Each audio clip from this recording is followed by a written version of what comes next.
Un fils honore son père et un serviteur son maître. Si je suis père, où est l'honneur qui me revient? Si Dieu est mon père, où est l'honneur qui lui revient si je suis son fils? C'est ce que le prophète parle. Où est la crainte qui m'est due? On a vu ça vendredi. Il y a eu des sujets de prière sur la crainte de Dieu. Si il est père et si je suis fils, où est la crainte que j'ai de mon père? Je me rebelle contre mon père?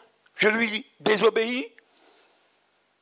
Ou alors je lui obéis? Parce que j'ai la crainte, c'est mon père. C'est lui mon autorité. N'oubliez pas que tout vient du Père. Tout. Ça commence par lui, jusqu'à nous. Dit l'Éternel, le Maître de l'univers, à vous les prêtres, qui méprisez mon nom, et qui dites, en quoi avons-nous méprisé ton nom? Vous offrez sur mon autel des aliments impurs, et vous dites, en quoi t'avons-nous souillé? C'est en disant, à la table de l'Éternel est dérisoire.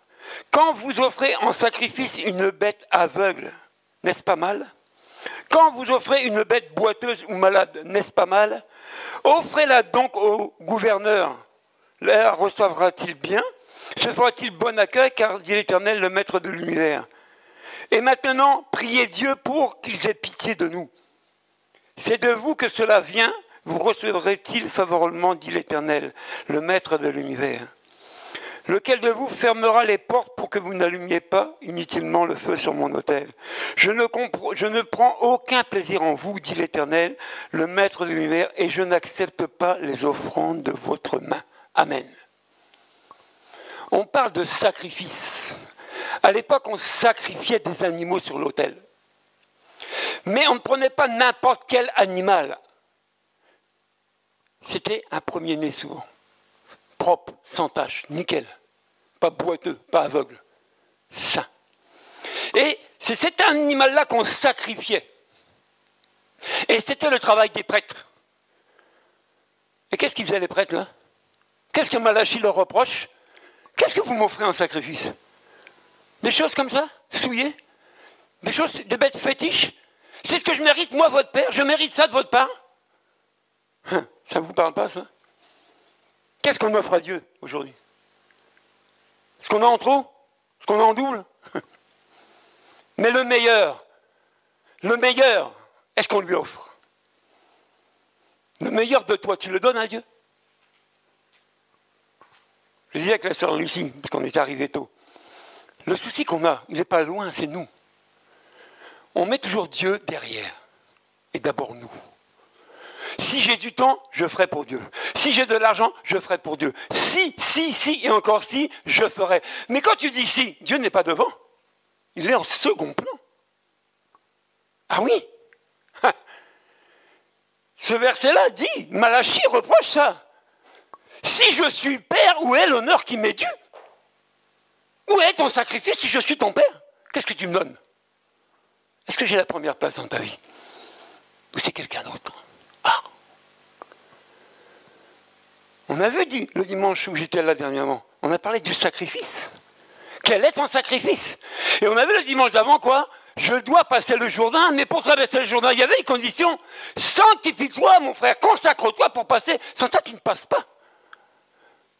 On veut que Dieu nous bénisse. On veut que Dieu fasse. Oui, il veut le faire. On l'a vu, c'est un père, il donne tout à ses enfants. Mais nous, où est l'honneur qu'on lui doit? Quelle est notre part devant notre Père Céleste aujourd'hui, dans nos engagements? On a fait quelques travaux dernièrement avec des frères ici. Plusieurs dimanches, je vois le rideau rouge tout sale debout. Je dis, mais c'est pas possible qu'on laisse ça là. J'ai vu les planches qui restaient là-bas, debout sur le mur. Je dis, mais depuis qu'on est là, on ne peut pas ranger les planches. C'est-à-dire qu'on n'a même plus souci, amen, de ce qu'il y a à faire ici, dans la maison de Dieu. Mais Dieu se soucie de sa maison, amen. Dieu s'est soucié du temps de Malachie, de son temple qui a été reconstruit. Il dit, il n'est pas reconstruit en vain, mon temple. Hein. Il faut en prendre soin. Vous, les prêtres là, il faut bosser. Dieu est amour, mais Dieu est exigeant. Plus exigeant que ton père dans la chair, amen. Parce que ton Père dans la chair ne te donne pas la vie éternelle. Dieu a tant aimé le monde. Il l'a prouvé, il a donné quelque chose pour te prouver qu'il t'aime. Toi, en retour, pour prouver que tu aimes Dieu, il est où ton sacrifice encore une fois de plus? Elle est où ta part pour Dieu?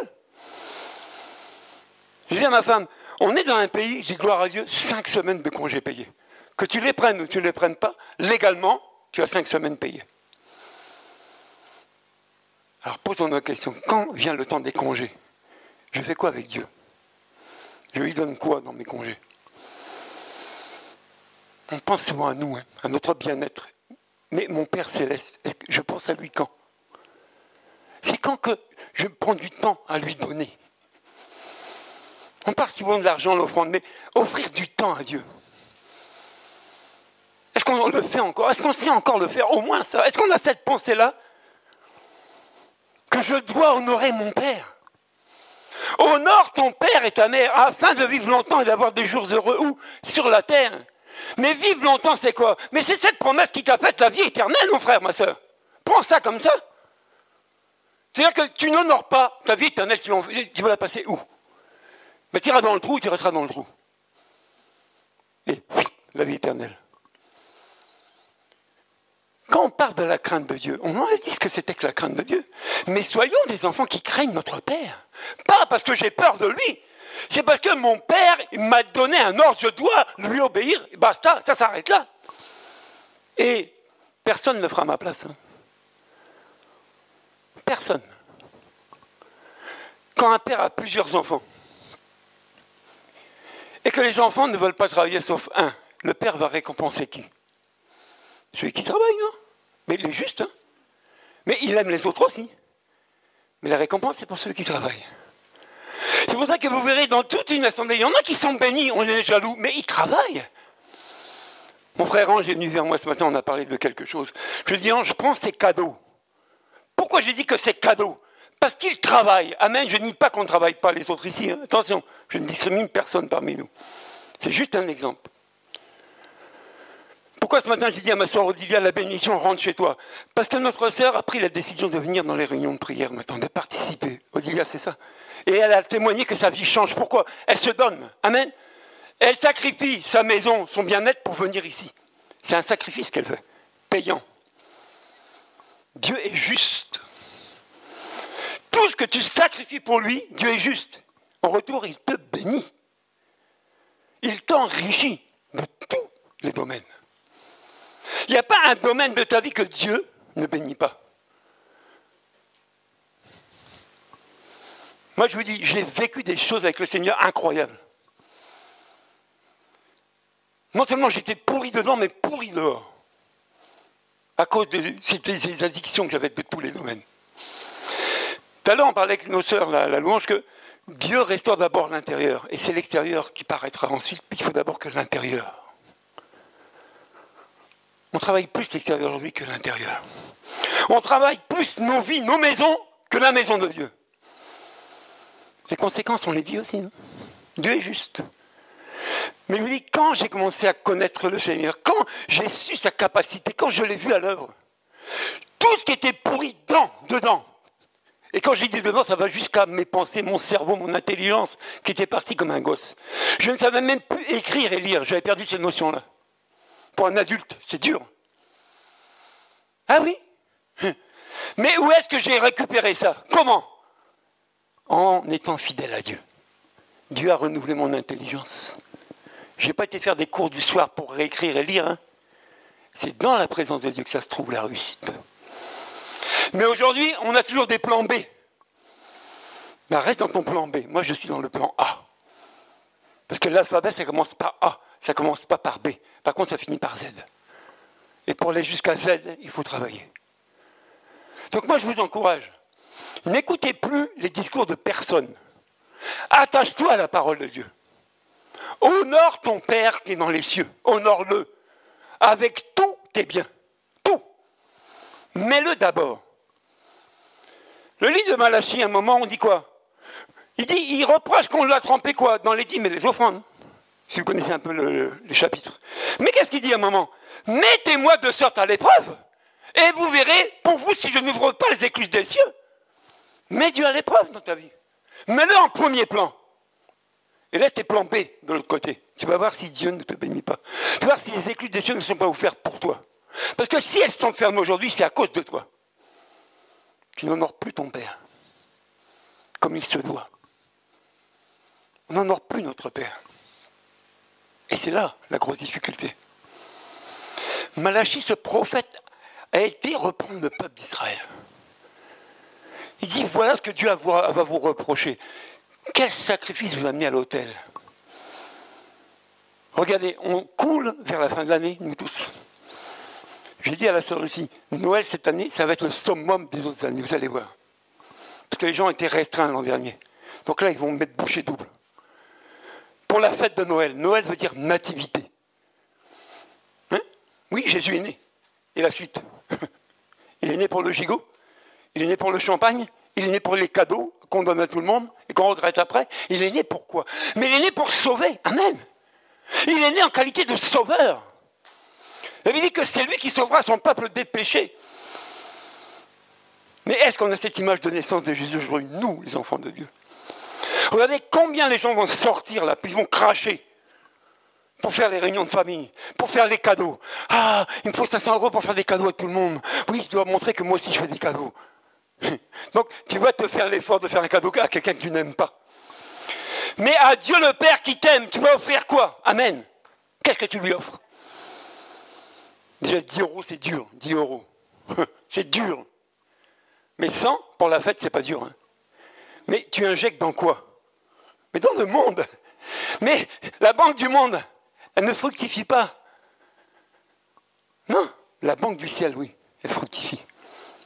Pas la banque du monde. Je n'ai jamais dit aux gens de ne pas faire de repas de famille. J'encourage à faire des repas de famille parce que la famille est détruite. Amen. Elle est divisée. Donc si tu es enfant de Dieu, invite ta famille, mange avec eux. Mais pas comme le monde fait. Amen. Et offrez à Dieu ce jour-là la reconnaissance. Osez en famille dire, on fait une prière pour Dieu. Osez le faire, même si c'est que ça. Tu honores ton Père. On ne force pas les gens à croire, c'est sûr. Nous déjà, c'était hard pour qu'on s'approche de Dieu. Mais on a été patient avec nous. Amen. Dieu est patient. Dieu est patient, il est amour. Moi, je suis quelqu'un d'impatient. Mais ça s'apprend. Dieu me fera grâce. Mais on ne peut pas considérer qu'on a un Père céleste et au quotidien on le déshonore. À cause des sacrifices qu'il exige et qu'on ne fait pas. Hier soir, je suis passé, bon, j'ai les clés de l'église, je peux rentrer, heureusement. Mais j'ai vu qu'il y avait des miettes un peu partout. On est venu vendredi, la louange est venue répéter, mais les miettes sont restées. J'ai dit, mais on considère cette maison-là comment? Si c'est chez toi, tu allais prendre ton balai, ton aspirateur, parce qu'il y avait des miettes chez toi. Mais ici, tu t'en moques. Tu viens, tu t'assois, tu repars. Tu honores Dieu comment? C'est dur à entendre, mais c'est la vérité, mon frère, ma soeur. On n'a plus souci des choses de Dieu, comme ces gens-là. On n'a plus cette crainte de Dieu. On désobéit régulièrement. On néglige régulièrement. On fait passer nous et Dieu derrière. Mais est-ce qu'au bout d'un moment, ça va passer loin, ça? Ne soyez pas surpris que Dieu va élever des gens plus que d'autres. Hein. Dieu est juste. Il regarde comment tu le considères. Comment tu considères ton Père céleste aujourd'hui? Est-ce que tu l'honores? Est-ce que tu l'honores?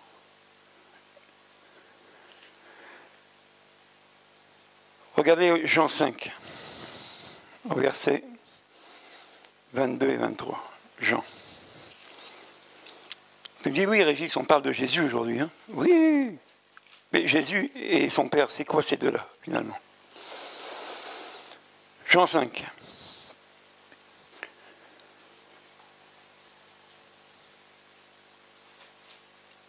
« 22, voilà. Le Père ne juge personne, mais il a remis tout jugement au Fils, afin que tous honorent le Fils comme ils honorent le Père. Amen. De la même manière que tu honores Jésus, tu honores aussi son Père. Tu déshonores Jésus, tu déshonore son Père. Pourquoi? Parce que Jésus, c'est le Fils de Dieu. C'est-à-dire que si tu es fils d'un Père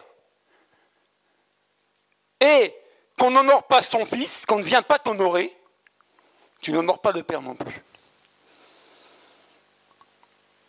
Ah. Qui se souvient de ceux qui allaient en croisade dans l'histoire? Sur leur tunique, il y avait quoi? Et ça voulait dire quoi, cette croix pour eux? Ben, ils partaient en croisade. Est-ce qu'ils étaient sûrs de revenir? Mais ils faisaient un vœu à l'Éternel. Ils disaient, si je pars en croisade et que je reviens, je te donne tout. Je t'offre tout ce que je gagne. Et c'était un serment. Ils comptaient sur la protection de Dieu pour partir et revenir de croisade.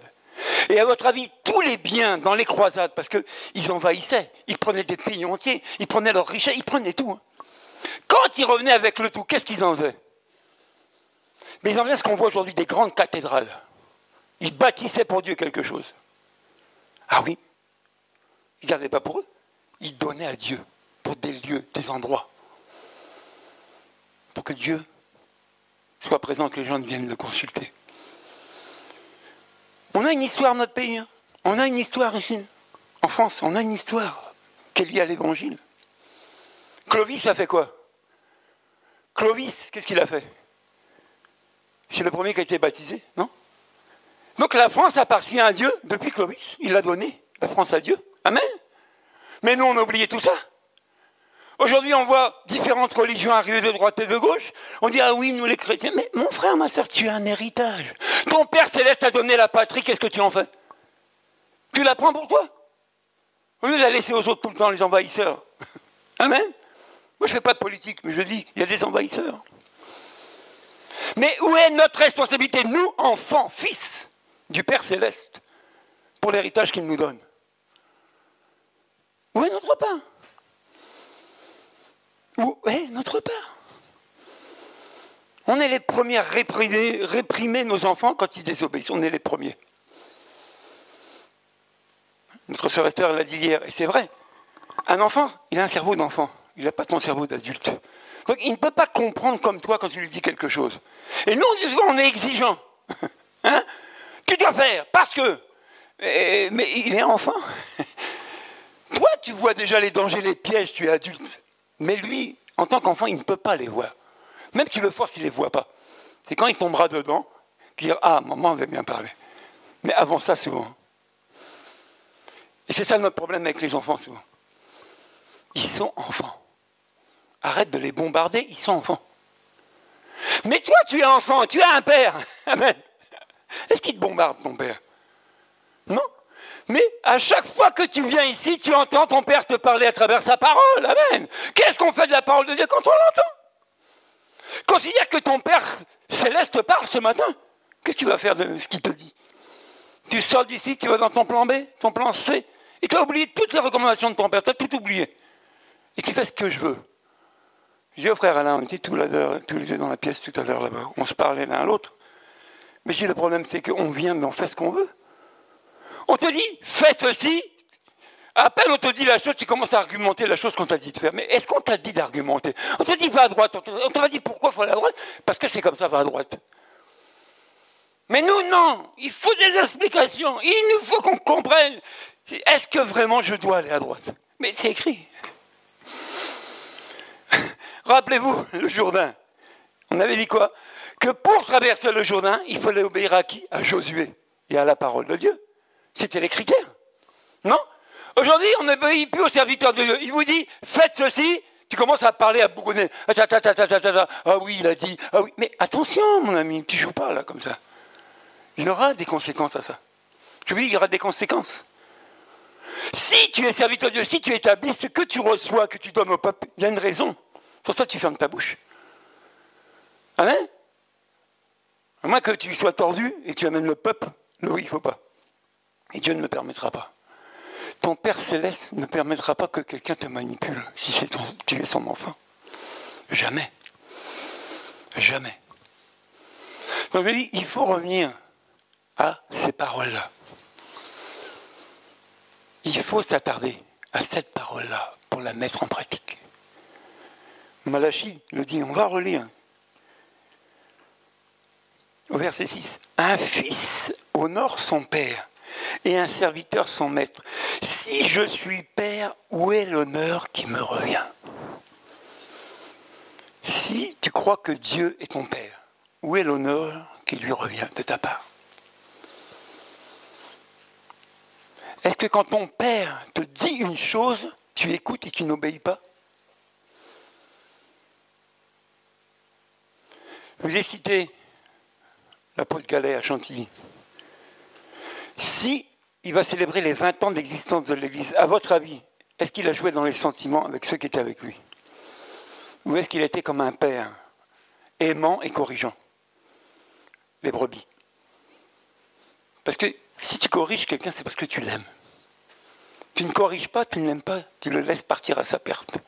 Mais aujourd'hui, nous sommes des adultes et on a du mal à se situer en tant qu'enfant. Qu'est-ce qu'il a dit le serviteur Jean-Luc? Je crois que c'est vendredi, non? Nous sommes comme des enfants. Amen. On doit écouter la parole comme un enfant qui apprend à marcher. Comme un enfant qui découvre quelque chose de la part de son père. On doit être comme un enfant. Un enfant, tu lui dis, il fait. Il ne cherche pas. Nous, on cherche toujours le A, le B, le C, la virgule, le point, et on embrouille. On s'embrouille nous et on embrouille les autres. Je vous dis, dans ma génération, ce n'est pas comme ça que j'ai appris à connaître le Seigneur. J'ai appris à obéir à ce qu'on me disait de faire dans l'église. Et je ne cherchais pas quoi, ou qui, ou comment, ou pourquoi. Et on m'avait dit que c'était suffisant. Je dis que si le pasteur me dit, certainement il y a une raison valable, donc je fais. Je ne cherche pas. Parce que si je cherche, je peux trouver. Qui? Dieu sur mon chemin avec des problèmes. Vous voyez, on n'a plus cette crainte. J'étais avec le pasteur Yves que vous avez connu, qui a une église à Limay, dans le 78. Il est venu une fois ici. Et on a fait le même constat. La pandémie a amené quoi dans l'église souvent? Une diminution des membres de l'église. Les gens ne viennent plus. On a aussi cette réflexion. Est-ce qu'il y a encore des personnes fidèles et loyales dans l'église sur qui on peut compter? On a le même constat. On a du mal à en trouver. C'est toujours revendiqué. C'est toujours discuté. Toujours. Jusqu'à quand? Jusqu'à quand que Dieu va sanctionner? Parce que Dieu va sanctionner. Je vous dis, Dieu c'est un père, mais un père qui corrige. Et la Bible dit que ne néglige pas la correction de ton père. Parce que je dis, si c'est moi qui vous reprends, ça peut passer. Tu me vois. Mais quand Dieu va te reprendre à sa manière, tu ne le verras pas, mais tu vas le vivre. Et je vous dis, Dieu n'est pas comme moi. Parce qu'on a une promesse. Amen. Et ce n'est pas une petite promesse, c'est la vie éternelle. Donc, ce n'est pas parce que j'ai reçu Jésus seulement que j'ai la vie éternelle. Non. Si le peuple n'aurait pas eu des années dans le désert et qu'ils rentraient dans le Canaan, mais ils échouaient. Mais c'est dans le désert que Dieu les a testés. C'est là que Dieu a remarqué ceux qui m'appartiennent, ceux qui m'honorent, ceux qui ne m'honorent pas. Pour beaucoup, ils venaient pour le manger et le boire. Mais dès que le manger et le boire a commencé à manquer, mais Dieu, excuse-nous Dieu, hein, on ne vient plus. Ah non. Oui, on a toujours une raison, une excuse pour dire je ne viens pas, je ne fais pas. Toujours. Bon. Moi je dis j'évite de questionner les personnes maintenant parce qu'on va me fabriquer un mensonge et je ne veux pas pousser les gens à mentir. Je préfère que tu dises je ne viens pas, point barre. Au moins je sais que tu n'es pas là. Je ne compte pas sur toi, tu n'es pas là. Je veux savoir pourquoi. Moi, c'est mieux. Amen. Mais dire, je ne viens pas parce que, et tu m'as tissé un mensonge. Mais il n'y a pas de vérité. Là, tu n'honores pas ton père. Mais on honore un autre père. Celui qui mande les commencements, et c'est le père du mensonge. Comment il s'appelle celui-là? Le diable, c'est le père du mensonge. Et souvent, c'est chez lui qu'on va. Parce qu'on fabrique des choses pour ne pas être vrai. Alors je dis, chacun sa part. Ce matin, moi, j'ai reçu un courrier, je ne l'ai pas gardé pour moi. J'ai pris mon imprimante, j'ai pris du temps à vous le photocopier pour que vous puissiez le lire. Parce que vous avez un père qui vous aime plus que moi. Un père qui a déployé tout pour vous. En retour, comment on honore ces pères-là, nous, aujourd'hui, dans ce lieu-là, dans nos maisons, dans nos relations entre frères et sœurs? Comment on honore? Parce que chez Dieu, il n'y a pas de chouchou. Enfant, c'est enfant. Il n'y a pas un plus que l'autre pour Dieu. Mais nous, on a des petites sélections. J'aime bien Alain parce que, j'aime moins Catherine parce que. Bon, est-ce que devant mon père, ça passe ça? Ça passe pas. Ça ne peut pas passer. Et ça passera jamais. Oui. C'est pas comme ça qu'on voit Dieu. Je veux dire on est impatient de voir Dieu agir, mais on ne le voit pas. Mais nous sommes responsables aussi pourquoi on ne le voit pas. On ne se donne plus comme avant. Dieu parle, on écoute et ça sort. C'est comme ton enfant. Mais est-ce que Dieu va laisser ses enfants longtemps s'amuser comme ça? Tu es parent, tu laisses ton enfant jouer tout le temps comme ça chez toi. À un moment, tu vas sanctionner. Et c'est là que l'enfant ne comprend pas. Mais tu lui as parlé combien de temps? Prive un enfant aujourd'hui de son smartphone, de sa tablette ou son ordi. Prive-le, ne serait-ce qu'une journée. Mais il va criser. Il va te haïr, même pas par la bouche, dans le cœur. Mais quand Dieu va te priver de sa bénédiction, de sa communion avec toi, quand elle va stopper la communion, tu vas prier sans cessité. Non, tant que tu ne te détournes pas là, je ne fais rien. Tant que tu ne m'obéis pas, je ne fais rien pour toi. Ah oui, il est père. Il a l'autorité sur ses enfants. Mais aujourd'hui, on n'a pas compris cette image-là. Ou on ne veut pas la comprendre. On doit se considérer comme un enfant qui arrive au monde. Et on est sous la direction et l'autorité de notre Père Céleste. Et on doit apprendre à lui obéir. Tu sais pas, tu sais pas. Dieu pardonne les temps d'ignorance. Mais quand tu as l'information, moi je te conseille d'obéir. Parce que tu es béni. Tu es récompensé, on l'a dit. Un enfant qui fait rien, on l'aime. Mais c'est celui qui va bosser beaucoup qui sera récompensé. C'est juste, non? De toute façon, on n'est pas juste. Tu récompenses ton enfant dans la paresse? Tu veux encourager ton enfant à être paresseux longtemps? Mais tu n'es pas son parent pour faire ça. Tu es son copain. Un parent, en tant que parent, ne peut pas encourager son enfant comme ça. Il doit tout faire, tout mobiliser pour le corriger. C'est ce que Dieu fait souvent avec nous. Il dit qu'il nous a tant aimés. Donc Dieu ne peut pas être contre sa parole. Amen. Il ne peut pas t'avoir choisi, te retirer de la boue du péché pour te jeter de nouveau. Il ne peut pas. Donc comme il est père, il va user de tous les moyens pour te ramener vers lui. Pour dire, mon fils, je t'aime, obéis-moi. Et si on est vrai, vous verrez que les problèmes, les difficultés qu'on vit au quotidien, dans nos vies, dans nos foyers, c'est à cause de la désobéissance souvent. La rébellion contre Dieu. Eh oui. Il y a un passage dans l'Ancien Testament qu'on a peut-être oublié. Qu'est-ce que Dieu dit? Je bénirai ceux qui te béniront. Je maudirai ceux qui te maudiront. Lisez le livre de Malachie. À un moment, il dit, je changerai les bénédictions en malédictions. Ah! Est-ce que Dieu peut faire ça? C'est écrit. Je changerai vos bénédictions. Ce qui t'avait accordé, il va les changer, ça va se retourner contre toi. Dieu a cette capacité, il est Père. Et le Père, c'est ton autorité. Et tu ne peux pas chiner. Tu peux pleurer, hein. Tu peux te lamenter. Ça ne le changera pas. Il est Père, maître de l'univers. Tout lui appartient. Mais est-ce qu'on considère, à travers cette image, on est comme des grains de sable, nous, devant Dieu? Franchement. Pour qui on se prend des fois pour parler à Dieu? J'ai dit, mais est-ce qu'on a compris à qui on s'adresse? Je ne m'adresse pas à Lana quand je... Hein, je m'adresse à ce Dieu-là qui a autorité sur moi. Il peut me laisser en vie, il peut monter la vie quand il veut. Il n'a pas besoin de mon avis ou mon accord pour le faire. Non, non, non, non, non. Je vous dis, arrêtez de dire qu'on pense qu'on est indispensable. Mais si tu ne veux pas Dieu, prends quelqu'un d'autre. Il ne faut pas croire qu'on est indispensable dans la vie, jamais. Je témoignais ça avec le frère Alain, depuis qu'on est ici. Mais on est toujours ici. Et on fait ce que Dieu nous a dit. Ça ne plaît pas à beaucoup, ben ça ne plaît pas. Mais si ça vient de Dieu, il faut le faire. Il faut le faire, il faut obéir. Et quels sacrifices on fait? C'est bon. J'aime pas les calculs, mais j'étais dans la réflexion. Je voyais un peu les membres de l'église et ceux qui travaillent quand un boulot. Et je me disais, bon, le nombre de personnes qui travaillent au milieu de nous, si seulement ils respectaient un peu qu'on parle de données. Mais le compte en banque, on serait bien hein, à l'église. Non, on serait tranquille.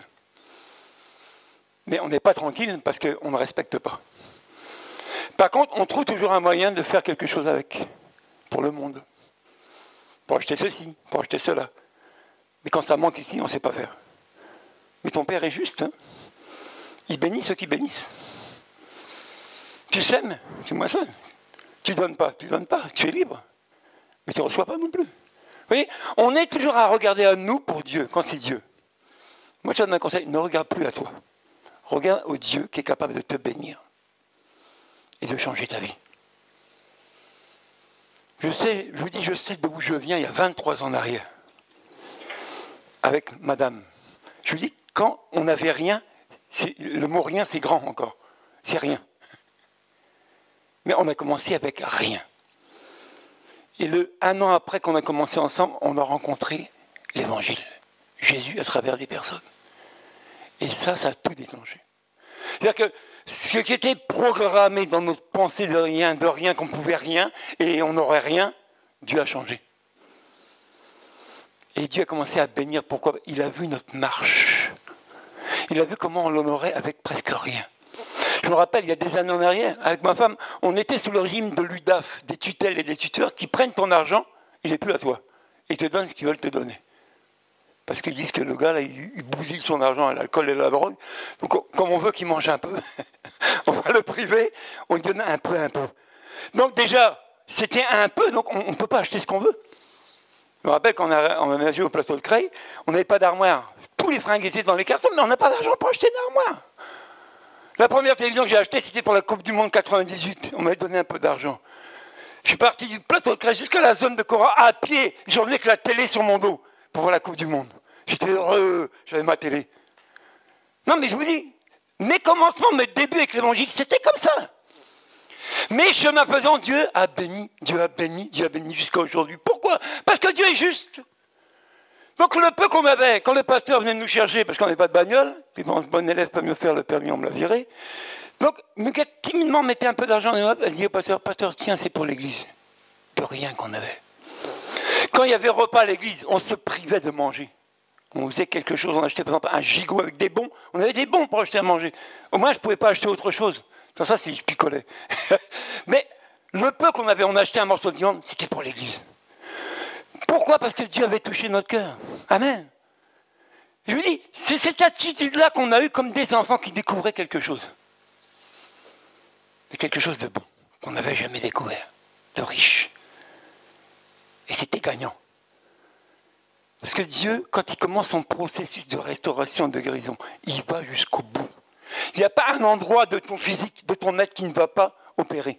Il opère ton mental, ton fils, il opère tout. Et il te bénit, et il t'élève. Mais quand faut-il craindre ton Père et l'honorer avec tout ? Je ne peux pas faire des achats dans un magasin sans acheter quelque chose pour l'église. Hier, je suis passé, j'ai vu que l'éponge était sale, j'ai dit, bon, peut-être s'il n'y a plus d'éponge, je ne cherche pas à comprendre. J'ai été faire des courses pour moi, j'ai acheté des éponges. C'est pour l'église. Quand on achète de la boisson, j'achète quelque chose pour l'église. Je n'oublie jamais ce que Dieu a fait pour moi. Jamais. Et je passe mon temps à être au service des autres. Pourquoi ? Parce que d'autres ont été à mon service, étaient là jour et nuit pour m'aider, pour m'exhorter, pour m'encourager. Allez Régis, ça va aller. Quand j'avais des gros problèmes, le pasteur venait chez moi et disait, Régis, te décourage pas. Allez, ça va aller. Et j'avais un gros fardeau. Après le baptême, je fumais toujours. Et le pasteur qui m'a dit, Régis, t'inquiète pas, si Dieu t'a enlevé l'alcool et la drogue, il va t'enlever le tabac. Mais il avait beau dire, t'inquiète pas, moi je voyais l'alcool. Il dit, mais il se moque de moi, je souffre. Ça me dérangeait. J'étais mal à l'aise. Qu'est-ce que Dieu a fait ? Je fume encore. C'est pas par la force. C'est l'amour qu'on m'a manifesté qui m'a gagné. C'est pour ça que j'ai voulu qu'on regarde cette vidéo avec l'audio. l'expression de ton Père, quand tu vas relire ça chez toi, crois que c'est ton Père qui te parle. Il te demande une seule chose, honore-moi. Honore-moi. Je suis ton Père. Donc on va se lever, on va prier. Et on va prendre vraiment des décisions. Que souvent la parole est prêchée, ça fait une réaction, hein, ça te chahute. Parce que tu dis, oui c'est vrai, je faisais déjà, mais pas comme il fallait. Hein. J'ai fait des sacrifices, mais pas mon premier-né. Pas le beau veau, hein, pas la belle bête, là, sans tâche. J'ai sacrifié des choses que, bon, Dieu méritait plus que ça. Mais avant, c'est avant. Amen. Mais aujourd'hui, tu es informé, tu dois honorer ton Père. Avec ce que tu possèdes. Et on dit que ton Père qui est dans les cieux te le rendra. Avec Dieu, c'est donnant, donnant. Amen. Donc, regardons pas nos vies de ce qu'on fait ou ce qu'on a fait hier, mais prends ta décision aujourd'hui. Est-ce que tu veux honorer Dieu dans tous les domaines? La Bible dit que fais de l'Éternel tes délices, et il te donnera ce que ton cœur désire. On a un cœur désireux plutôt à pouvoir recevoir des choses de Dieu, mais est-ce que l'Éternel est mon délice? Est-ce que je le mets à la première place maintenant? Alors prions. Prie le Seigneur ce matin. Adresse-toi à ton Père qui est dans les cieux. Et mon Père qui est dans les cieux, que ton nom soit sanctifié. Que ton nom soit mis à part de tous les noms. Que ton nom soit ma révérence. Que ton nom soit ma vie. Que ton nom soit mon offrande. Ton nom. Ton nom. Décidons d'honorer notre Dieu. Décide de le mettre à la première place dans tous les domaines de ta vie. Décide de semer dans son champ, dans sa maison. Jamais tu ne perdras ta récompense. Jamais. Les témoignages sont liés déjà ici de ceux qui se sont investis, de ceux qui sont venus ou revenus dans la présence de Dieu. Comment Dieu les a bénis, les a récompensés. Jamais Dieu ne te laissera sans rien. Jamais. Sauf si tu ne baisse pas la tête, si tu raidis la nuque. Ne soyons pas comme nos pères au moment de la révolte, où ils se sont rebellés contre Moïse, contre la volonté de Dieu. Cette prière qui dit « Notre Père qui es aux cieux », que ta volonté soit faite. Priez pour ça. C'est-à-dire que tes exigences, celles que tu me demandes, je puisse les faire.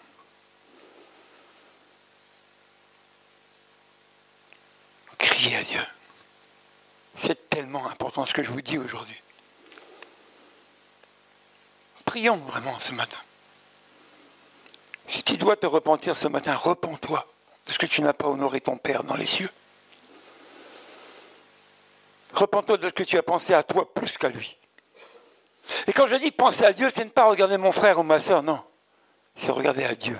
Quand il faut donner, c'est à Dieu que je donne. Peu importe les frères, les sœurs, l'église, le pasteur, je donne pour Dieu. Et c'est à Dieu que j'offre. À personne d'autre. Relisez ce livre de Malachie, vous verrez. Ce prophète, on a eu après les prêtres, après le peuple, parce qu'ils ne faisaient plus ce que Dieu avait exigé. Alors, prions pour revenir dans le plan de Dieu, dans l'obéissance à sa parole, sans murmure, sans rébellion. Parce que selon la Bible, tout acte de désobéissance est considéré comme une rébellion vis-à-vis de Dieu. Est-ce que Dieu va bénir des rebelles? Non. Si tu reviens vers Dieu, Dieu revient vers toi. Alors, n'hésitons pas de prier pour cette Église et pour les autres œuvres à la surface de la terre. Là où la rébellion a pris place, là où la révolte a pris place. Et on n'écoute plus la voix du bon berger, on n'écoute plus les recommandations. On n'en fait qu'à notre tête, parce que moi je veux, non. C'est Dieu qui veut pour toi, c'est pas toi qui veux pour lui. C'est Dieu d'abord qui t'exige. Obéis. Obéis. Prions, je vous dis, prions. Ne soyons pas timides dans la prière. Chacun d'entre nous a une part à faire aussi. Prions vraiment, soyons responsables de l'œuvre de Dieu. Ce temple qui avait été reconstruit, ils en étaient responsables du temple, du travail dans le temple. Ils étaient responsables aussi du peuple. Ils en étaient responsables devant Dieu. Est-ce qu'on est responsable encore de l'Église? Est-ce qu'on est responsable de ce que Dieu nous demande? Ou on n'en fait qu'à notre tête? Parce que ça ne te plaît pas. Est-ce que Dieu a demandé si ça plaisait ou pas quand il parlait? Il a dit, voilà ce que j'attends. Faites-le. Ne nous laissons pas séduire par les discours, mon frère, ma soeur. Je voudrais t'encourager. Parce que Dieu peut t'utiliser, mais Dieu aussi peut se passer de toi. Ah oui. Je disais aux frères tout à l'heure dans la pièce, surtout le peuple, Dieu n'a gardé qu'un reste. Amen. À chaque fois qu'il y a une rébellion, Dieu fait son tri et il garde toujours un reste du peuple pour accomplir sa volonté. C'est pour ça que vous verrez beaucoup d'églises qui gonflent et qui diminuent. Parce que parmi tout le peuple, tout le troupeau, il y a toujours un reste que Dieu va garder pour son œuvre. Toujours.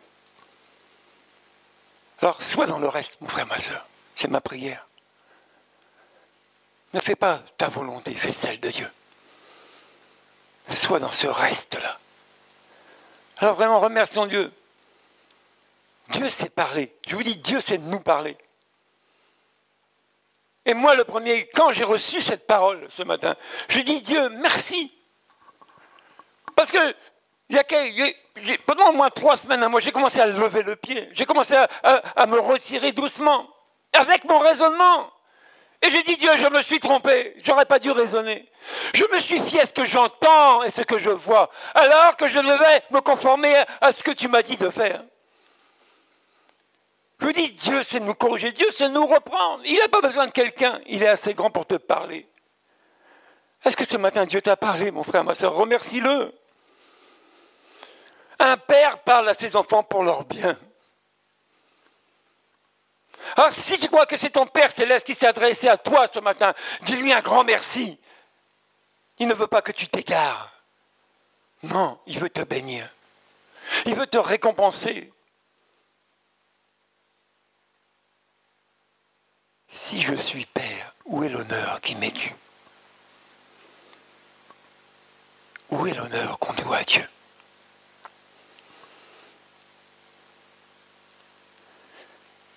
Merci Seigneur Jésus, alléluia. Merci Seigneur Jésus, alléluia. Merci Seigneur Jésus, alléluia. Alléluia, alléluia, alléluia. Merci Seigneur, si Seigneur Jésus, alléluia. Merci Seigneur Jésus, alléluia. Merci Seigneur Jésus, alléluia. Alléluia, alléluia, alléluia. Nous t'adorons, Jésus, alléluia. Nous t'adorons Jésus, alléluia. Nous t'adorons Jésus, alléluia. Alléluia, alléluia, alléluia. Merci Seigneur, Seigneur Jésus, alléluia. Remercions Dieu ce matin. Merci Seigneur Jésus, alléluia. Merci Seigneur Jésus, alléluia. Alléluia, alléluia, alléluia. Que Dieu vous bénisse.